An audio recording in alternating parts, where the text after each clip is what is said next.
Halo, selamat pagi. Berjumpa lagi Selamat dengan saya. malam. Oh, ganteng sak dunyo. Ya. Ada yang bisa dibanting? Oh, nggak apa-apa. Siap. Waduh, waduh siap Ini dibanting. ini mau nanya sesuatu kan. Aku itu habis kontrak bulan 8, ya kan? Terus aku tuh pengen pulang cuti itu bulan 4. Mikir saya itu, terus paspor saya habis bulan 10. Itu gimana ya? Paspor habis bulan 10. Sampean mau cuti bulan 4. Ya, Terus finish bulan 8. ya. Renew nggak? Pengennya sih nggak renew. Pulang terus? Enggak. Pengennya cari majikan lagi lah. Oh, berarti ganti majikan. Iya, pengennya ganti majikan. Kan perasaan saya itu bos saya agak licik gitu loh. Waduh, keren. Bosnya licik. Biar nek dikeplakin dase. Gini kan, Gimana? waktu itu kan saya sudah, gini kan aku sudah 6 tahun jalan ini kan, tinggal berapa bulan ini kan. Dia nambah gaji juga nggak mau, pekerjaan lebih sih ya, gimana sih namanya, ikut orang, nggak dipukul lah, mungkin kayak gitu aja. Gaji juga standar. Dia juga nggak mau ngasih long service. Saya sudah nggak apa-apa, oke. Pikiran saya gaji ditambahin, tetap dia nggak mau nambahin, ya oke lah, karena sudah renew kan. Dia takut kan kalau aku nuntut masalah long service. Dia langsung satu rumah itu dulu atas nama ibunya, sekarang atas nama majikan laki gitu loh.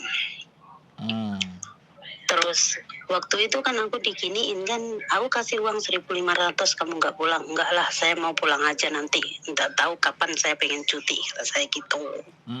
Terus?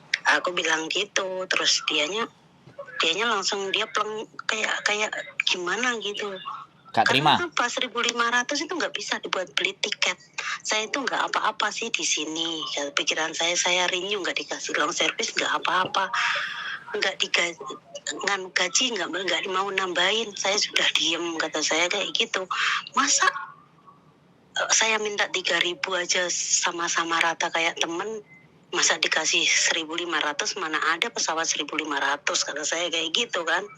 Ya sekarang saya mending nggak tahu kapan saya pengen cuti kayak gitu.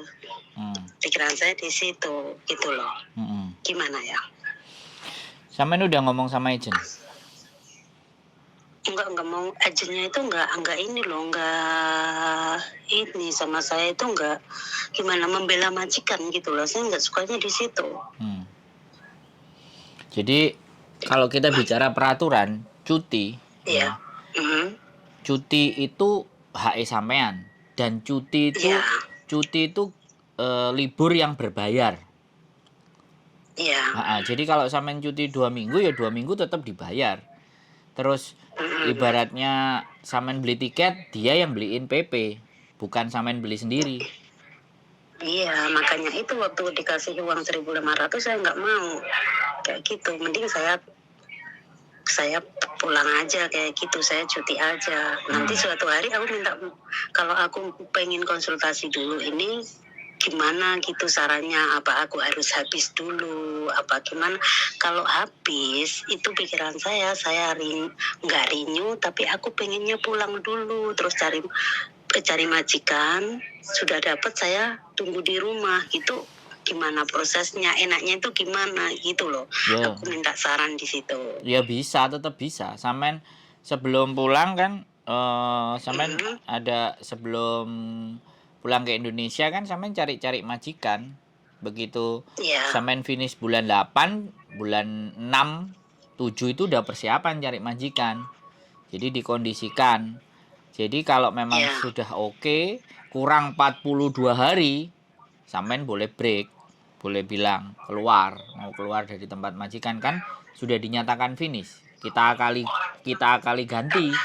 Jadi begitu 42 hari menginjak 41 hari atau 40 hari, nah, sampean bisa break. Atau sampean bulan 8, tanggalnya berapa, sampean hitung sampai Kan 40. gini, ya seandainya aku bulan 8 tanggal 1 saya ngomong mau pulang, mau keluar, itu kan habis visa aku itu pas bulan 9 tanggal 2.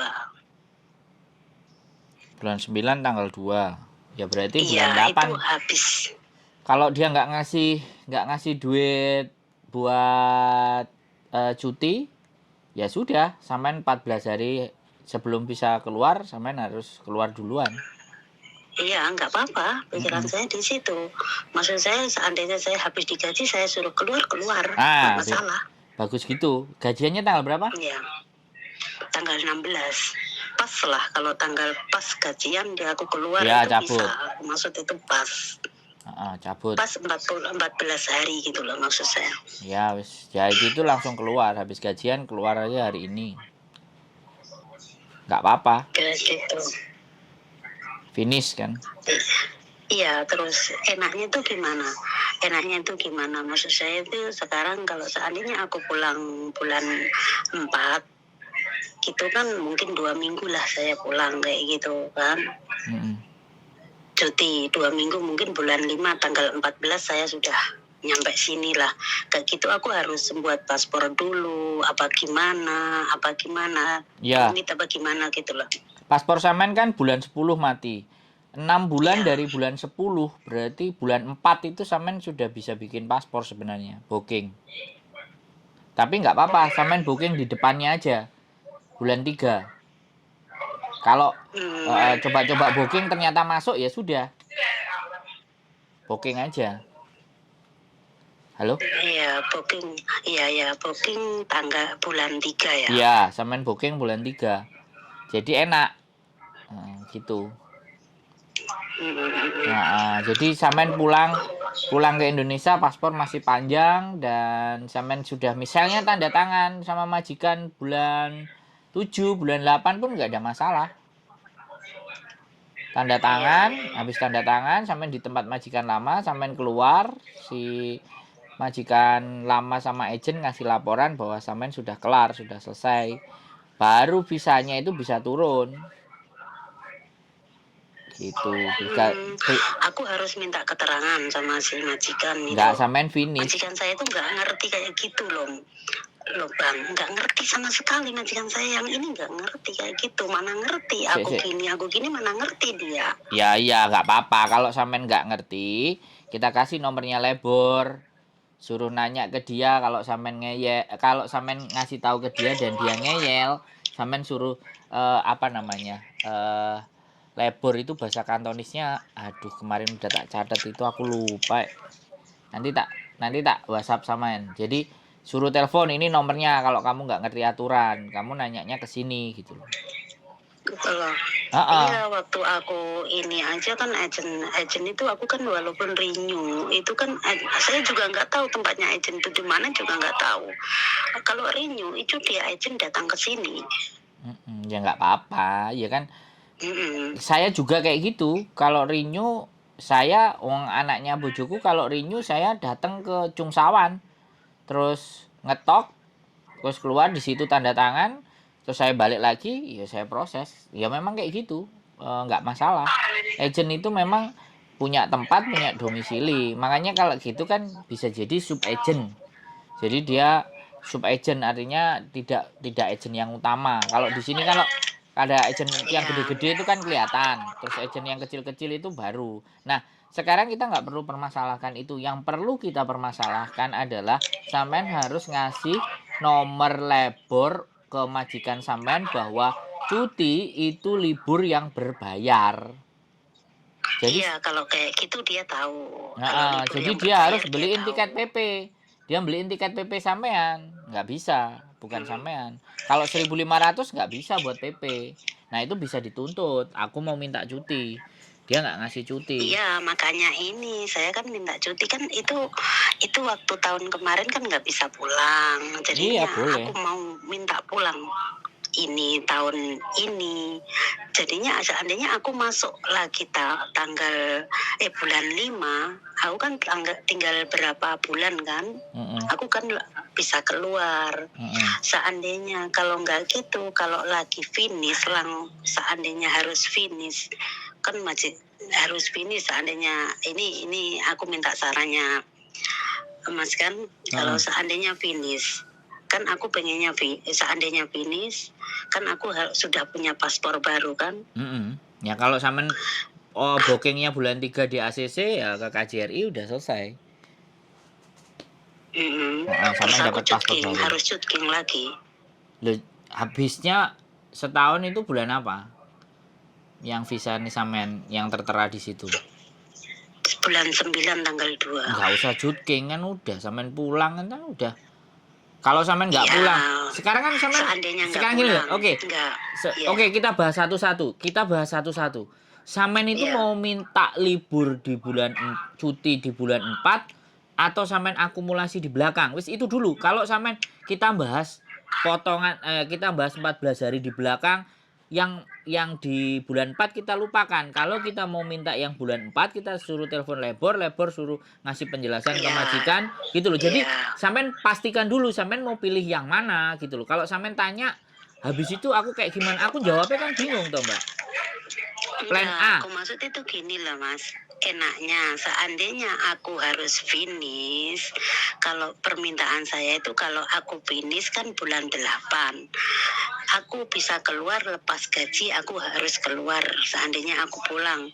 Kalau enggak gitu tapi aku minta aku mau, kalau aku nggak pulang yang bulan 4 ya, ini bulan 8 aku pulang. Pulang itu pengennya sudah dapat majikan, tapi aku pulang dulu kayak gitu. Itu plan A kan? Terus harus bayar apa harus ini kayak gitu. Itu rencana A. Jadi kalau sampean misalnya kalau nggak pulangnya ya jelas pastinya sebenarnya sampean tanda tangan sama majikan baru itu pasti akan keluar visa baru dan sampean pulang. Pastinya pulang kan, sampean tadi minta pulang kalau nggak libur. Tapi kalau sampean libur dan keluar pasti otomatis nggak perlu cutking lagi gitu loh, karena memang bulan 4 itu kan peraturannya sudah kembali kayak dulu lagi, sampean harus keluar kan gitu ceritanya. Gitu aja sih sebenarnya. Jadi masalah extendnya itu kalau sudah lewat dari bulan April itu memang harus keluar ke Makau. Karena border Cina belum dibuka atau pulang Indonesia terus balik cuti, itu salah satunya juga bisa disebut sebagai cutking kan kayak gitu juga, plus sampean juga cuti dan itu berbayar. Itu kalau sampean mau ambil. Kalau pulang bulan 4, kalau pulang habis finish terus pulang, itu kan aku booking paspornya kan 6 bulan sebelumnya tetap kan, intinya bulan 4 aku tetap booking. Lah habis itu aku pulang itu tapi sudah dapat majikan, itu persyaratannya ribet enggak ya tinggal tunggu visa, tunggu visa pulang Indonesia kan, sampean tunggu visa di Indonesia, visa turun ya sampean berangkat. Nggak ada ribet. Enggak masuk PT kan? Lah kalau sampean cari majikannya di sini ke cerita-cerita sama apa namanya agensi, apa enggak agensi pasti akan nembak PT. Cap-cap PT. Jadi sampean bisa jadi disuruh ke PT. Tapi kan wis dibayari kabeh, ora nganggo potongan.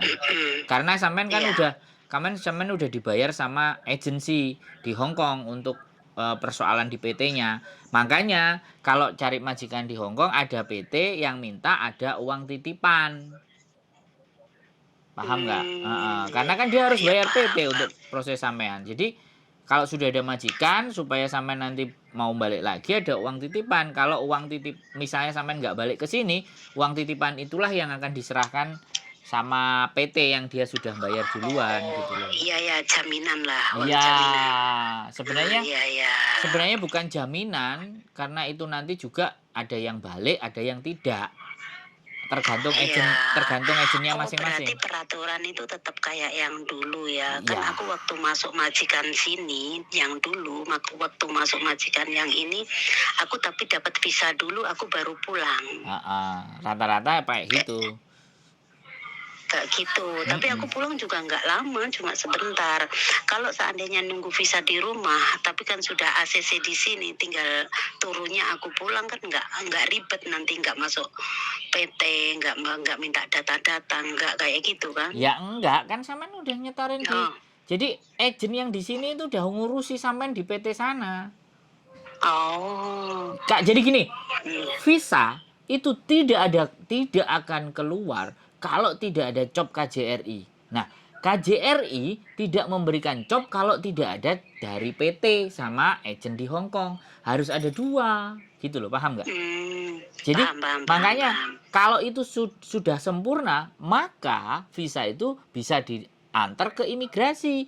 Di imigrasi tinggal dok gitu loh, selesai, bisa dikeluarin karena posisi orangnya ada di luar. Maka turun visanya juga bisa cepat gitu loh. Jadi prosesnya adalah, jadi prosesnya gini loh. Kalau anak proses dari overseas itu kan ibaratnya dari Indonesia. Dari Indonesia itu harus bla bla bla bla, daftar ke PT. PT harus cari agent. Udah cari agent, ada majikan. Agent sama PT tanda tangan. Tanda tangan, agent sama PT, copnya agent, copnya PT masuk ke KJRI. KJRI kelar, cop, habis cop KJRI kelar, baru masuk imigrasi. Lah, kalau dibalik prosesnya dari Hong Kong kita finish, ini sampean kan finish kasusnya adalah ketika finish ya sampean cari agent. Nah, agent ada yang ngecas angkanya berapa, itu tujuannya untuk agar memproses visa sampean. Karena memproses visa sampean harus ada copnya PT, begitu. Oke, paham. Jadi makanya kalau sampean yang dari Hong Kong sudah dipegang sama agent tanpa harus cop PT. Nah, sebenarnya pun kalau agensi itu berani bayar PT agak lebih mahal dikit, maka PT nggak minta potongan. Karena data yang dibutuhkan sama PT di Indonesia itu ya pasti KK, KTP. Tapi sebenarnya data yang dibutuhkan itu cuma paspor doang. Gitu loh sebenarnya. Iya, karena aku nggak punya apa-apa. Iya. Takutnya ribet, nggak punya KK, nggak punya KTP, nggak punya apa gitu loh. Ya itu gampang, kalau masuk di tempat saya ya bisa dibikin, nggak ada masalah. Iya, aku pengennya kan mencari ke emas itu pengen masuk ke situ gitu loh. Nggak ada masalah, Mbak. Jadi proses itu begitu, makanya sampean pahami. Agentnya di mana? Emasnya agentnya di mana? Di Wancai. Saya ada 3 sebenarnya, tapi yang satu sudah nonaktif. Jadi saya ada di Wancai, Yukming, terus di Sungwan ada. Sungwan, Madao. Oh iya. Setelah sentral. Wancai lah enak nyarinya. Jadi nggak ada masalah kalau sama saya, data masuk saya tinggal setor agent A, setor agent B, yang mana yang cocok kan gitu tuh. Iya, jadi sekali orang masuk ke saya bisa lempar ke 2-3 agent. Boleh lah, nanti bisa masuk lah. Nah, kalau sampean kalau mau di biodata kemudian foto ya boleh datang ke rumah, monggo, rumah saya terbuka buat siapa saja, mau YouTuber. Rumahnya di Kos BB. Di Kos BB. Yoi. Soalnya kantor agensi yang di Wancai itu yang punya sudah tua, nenek-nenek. Kalau diajak omong itu susah, tapi kan license agensinya tetap ada gitu loh, Mbak. Paham nggak? Dia nenek-nenek. Dulu kita dengerin saya dulu ngomong. Mas sendiri lah. Nggak, dengerin saya ngomong. Pengennya aku kalau nggak daripada ke nenek-nenek ribet kan. Makanya dengerin saya ngomong, Mbak. Dengerin saya ngomong. Jadi di situ kami itu biasa setor gitu loh. Dia cuman ngasih job kirim ke KJRI. Gitu loh. Karena sudah tua. Kalau sudah tua, ditelepon anak, ditelepon majikan kan maafan, ribet. Paham nggak? Kan sudah tua, Paham. anaknya nggak mau ngelanjutin. Akhirnya ya kolega-koleganya dulu kalau saya proses itu ada suaminya yang laki-laki namanya Pak Tang. Itu kalau proses dia yang handle semua. Majikannya mau datang ke kantor, oke. Majikannya mau ketemu di mana, oke. Orangnya kan jalan gitu loh. Tapi kalau sampean tanya sama KJRI, Yukming namanya terdaftar, gitu ceritanya. Ini yang di Yukming. Kalau yang di Sungwan ada ibu-ibu, ya gak ada masalah. Kalau memang sampean, enggak aku mau pingin kantor aja, enggak sama sampean gak yakin, ya sudah tak anterin sampean. Enggak masalah lah. Ibaratnya kan ibaratnya kan kayak gitu saya jelasinnya. Nanti takutnya Yukmingnya mana kok bukan kantor kok malah dibawa ke rumah kan kayak gitu. Soalnya kan orang Indonesia zaman dulu yang sudah punya agent dari sejak zaman dulu gitu loh. Dan sekarang mereka cuman kolek-kolek, cuman cop tanda tangan. Jadi udah nggak cawe-cawe karena data yang masuk misalnya lah untuk cop aja misalnya 1.000 yang masuk 30 kan yus 30.000 yang masuk 15 ya 15.000. Nggak perlu dia harus dapat duit banyak-banyak dari majikan. Capek kerjaannya, mereka kan milih kayak gitu. Sup namanya, Mas Sup, gitu ceritanya. Nah, kitanya bojoku kan dulu pernah kerja di agensi ke situ juga. Jadi bojoku yang kenal majikan. Nah, sekarang kan bojoku kerja di restoran karena lantaran Pak Tangnya tadi sudah nggak ada. Karena ya begitulah ceritanya. Kalau ngomong sama emak-emak tua kan kayak gimana sih mbak? Iya paham. Paham kan? Sampai kalau ngeramat nenek Hongkongmu kayak apa kan? Nah disitulah kita nggak mau. Harus kebal dari sini itu sudah kebal banget. Sedangkan ini kan urusan nggak perlu seribet-ribet itu gitu loh kalau masalah tempat. Tapi kalau misalnya mau ditunjukin tempatnya ya kita bisa tunjukin itu alamatnya ini gitu. Nggak ada masalah. Begitu Mbak ceritanya. Jadi kan fix. Suatu hari nanti tanya lagi lah. Ya nggak ada masalah. Kalau saya nggak kayak Farel. Saya bisa dibanding-bandingkan boleh. Bukan saya nggak. Iya tetangga aku itu. saya bukan orang yang nggak mau dibanding-bandingkan. Aku lebih baik dibanding-bandingkan dulu yang mana yang enak. Kalau wis mentok kiri kanan nggak mau balik ke saya ya saya bantu kan gitu aja enak loh. Iya nggak apa-apa nggak dibanding Farel itu tetangga gue mah. Kan gitu ceritanya. Aman terkendali. Dari Banyuwangi saya mas. Mantap. Kalau Banyuwangi saya ke Alas Purwo. Iya dekat, nggak jauh. Kalau nggak ke Alas Purwo, saya sukanya ke Meru Betiri. Tahu? Ya pinarak ke rumah gue. Meru Betiri tempatnya penyu penangkaran. Suka camping. Saya nggak ngerti, malah nggak tahu itu. Sebelum Pulau Merah. Bedul itu mungkin. Ke kanan jalannya nggak ada aspal. Terus nyebrang sungai yang nggak ada jembatannya. Oh iya benar. Jajak perahu kan? Naik perahu. Jajak ke itu kan enggak. Kalau yang naik perahu Bedul itu. Iya jajak lurus kan nanti Meru Betiri. Pokoknya wis kampung terakhir. Nggak ada listriknya, adanya cuma genset. Iya betul. Nah. Itu kan betul kan penyeberangan naik perahu itu nggak jauh lah terus lautan kan. Ya saya sukanya camping di situ. Saya pernah ke sana. Sampean kan orang Banyuwangi, saya orang Jombang Jawa Timur tapi mainnya sampai ke sana. Ya boleh. Pinarak. Anak buahnya banyak nanti. Iya saya dulu pas istri saya di agent aku di Indonesia naik motor sampai ke Sragen. Sampai ke Semarang, sampai ke Demak. Itu anak-anak mau proses tak samperin naik motor kan dulu. Nah, sekarang KTP udah keluar sama istriku aku ikut ke Hongkong. Enggak apa-apa lah. Tapi ketemunya di Hongkong. Banyuwangi kan boleh silahkan. Siap. Mantap. Iya, nggak jauh kok kalau dari saya itu Pulau Merah itu. Mm-mm. Pulau Merah betul itu mungkin 1 jaman. Nggak salah.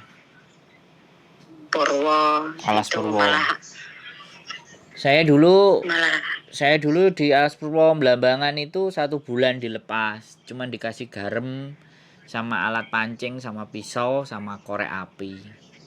ya Allah. Ya kan kita belajar survival, belajar hidup. Punya uang 100.000 juga nggak laku. Dilepasin di tengah-tengah alasnya Purwo. 5 anak. Tapi kan di Alas Purwo itu ada musola, ada apa-apa loh. Enggak, Mas. itu kan yang di pinggir. Kita yang masuk ke dalam. Iya, Yang Taman yang masuk ke Nasional. dalam. Yang Taman Nasional. Jadi Iya. jadi kita resmi dari universitas, kita mau bikin pelatihan di dalam cuma 5 orang. Pokoknya nggak boleh bikin A, bikin B, nulis persyaratannya, terus kita masuk. Kita kan belajar survival, belajar hidup di hutan. Wah. Gitu. Wah, itu siapa manggil? Majikannya? Dada Itu Insang. sudah selesai makan, katanya sudah selesai makan. Oh, Oke, beres-beres. kata saya gitu. Oh, ya wis. Jadi kayak gitu ya Oke. prosesnya. Oke, makasih. Lain Ye, kali aku kontak-kontak lagi. Siap. Sembahun. Oke, sama-sama. Ye, assalamualaikum. Teman-teman, proses mau tunggu visa di Indonesia, mau nanya dengan jelas, clear, siap, kita bantu. Oke, keep stay tune in my YouTube channel and then see you the next video. Bye bye.